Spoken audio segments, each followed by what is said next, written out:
Hai, selamat datang dalam YouTube channel Gideon Simanjuntak Amanda Zufanya. Apa kabar semuanya saudara? Saya berdoa dalam keadaan sehat, baik, kuat, dan tentunya dalam keadaan bahagia yang dari kerajaan surga. Mari sama-sama kita mau tundukkan kepala, kita mau bersatu di dalam doa. Bapa yang kami sembah di dalam nama Tuhan Yesus, kami mau siapkan hati kami untuk diberkati oleh kebenaran firman Tuhan.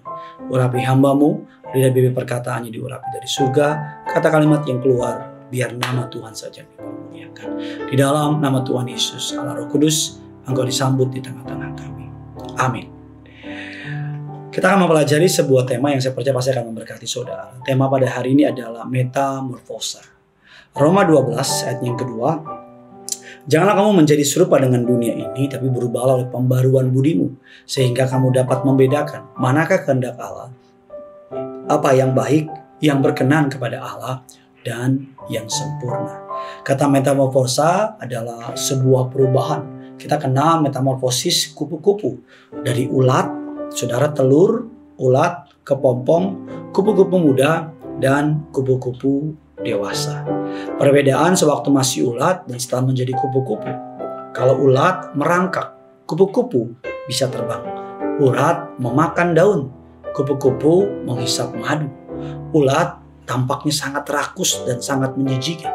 Kupu-kupu tampak cantik dan sangat anggun. Ulat bergerak lambat, sedangkan kupu-kupu terbang dengan cepat.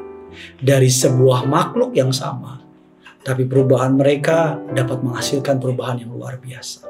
Metamorfosis manusia, embrio, janin, bayi, anak, remaja, dewasa muda, usia produktif, tua, dan kemudian mati. Sebelum terima Tuhan Yesus dan Juru Selamat, hidup kita adalah hidup yang selalu ingin menyenangkan kedagingan kita. Galatia 5, 16, 21 mengatakan demikian. Maksudku ialah, hiduplah oleh roh, maka kamu tidak akan menuruti keinginan daging. Sebab keinginan daging berlawanan dengan keinginan roh, dan keinginan roh berlawanan dengan keinginan daging. Karena keduanya bertentangan, sehingga kamu setiap kali tidak melakukan apa yang kamu kehendaki. Akan tetapi, jikalau kamu memberi dirimu dipimpin oleh roh, maka kamu tidak akan hidup di dalam hukum Taurat. Ketika kita masih hidup dalam dosa, seluruh hidup kita mau melakukan sesuatu yang menyenangkan bagi daging kita.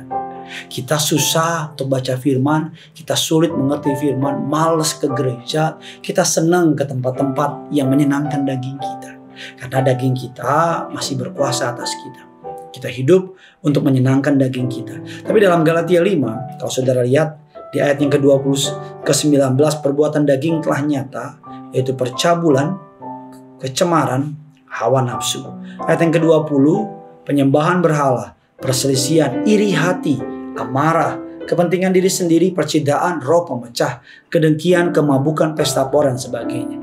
Terhadap semuanya itu aku peringatkan kamu, seperti yang telah kubuat dahulu, bahwa barang siapa melakukan hal-hal yang demikian, tidak akan mendapat bagian dalam kerajaan surga.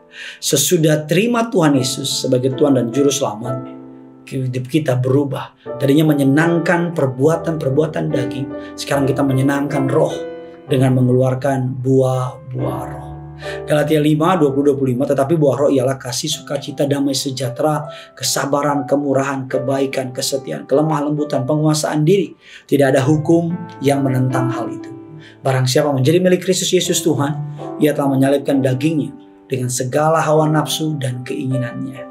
Jikalau kita hidup oleh roh, baiklah hidup kita juga dipimpin oleh roh. Roma 8:13, sebab jika kamu hidup menurut daging, kamu akan mati. Tapi jikalau kamu hidup oleh roh, kamu akan mematikan perbuatan-perbuatan tubuhmu, kamu akan hidup. Sama seperti ulat berubah pelan tapi pasti menjadi pribadi yang jauh lebih baik, menjadi binatang yang jauh lebih baik. Begitu juga kita ikut Tuhan, kita harus mengalami perubahan.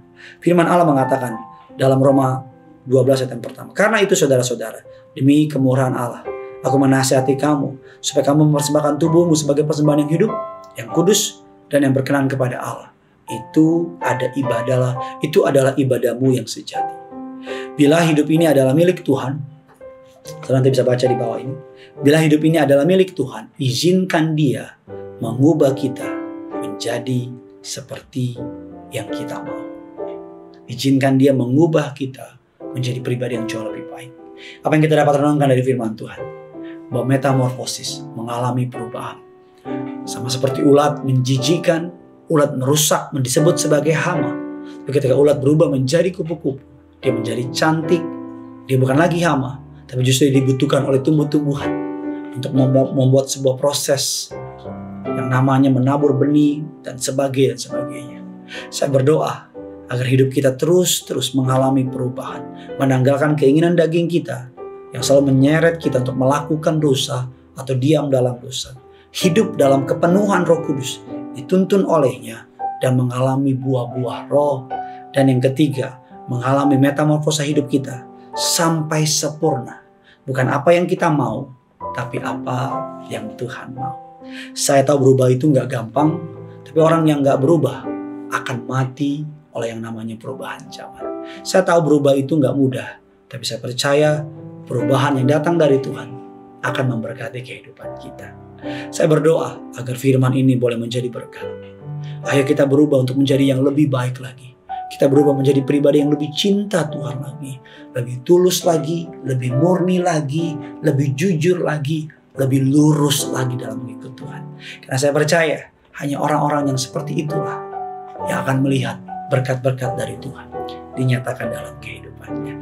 Bagaimana respon saudara tentang firman Tuhan ini? Jangan lupa tulis kolom komentar di bawah. Jangan lupa like. Jangan lupa bagikan kepada orang-orang di sekitar saudara. Agar bukan hanya saudara yang diberkati, tapi orang-orang di sekitar saudara juga boleh diberkati. Karena yang punya surga, crazy in love with you. Mari sama-sama kita mau siapkan hati kita. Haleluya. Bagaikan bejana siap dibentuk, demikian hidupku di tanganmu. Dengan urapan kuasa rohmu, ku dibaharui selalu. Jadikan ku Allah dalam rumahmu. Inilah hidupku di tanganmu. Dengan urapan kuasa rohmu, ku dibaharui selalu.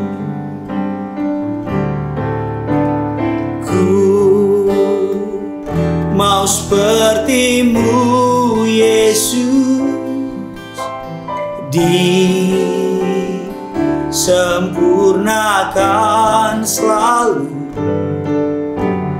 dalam segenap jalanku, memuliakan nama-Mu. Ku mau seperti-Mu Yesus, ku mau seperti-Mu Yesus, disempurnakan selalu dalam segenap jalanku, memuliakan nama-Mu. Ku mau seperti-Mu Yesus, ku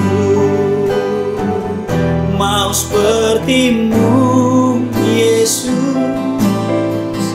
disempurnakan selalu dalam segenap jalanku, memuliakan nama-Mu, memuliakan nama-Mu, memuliakan nama-Mu.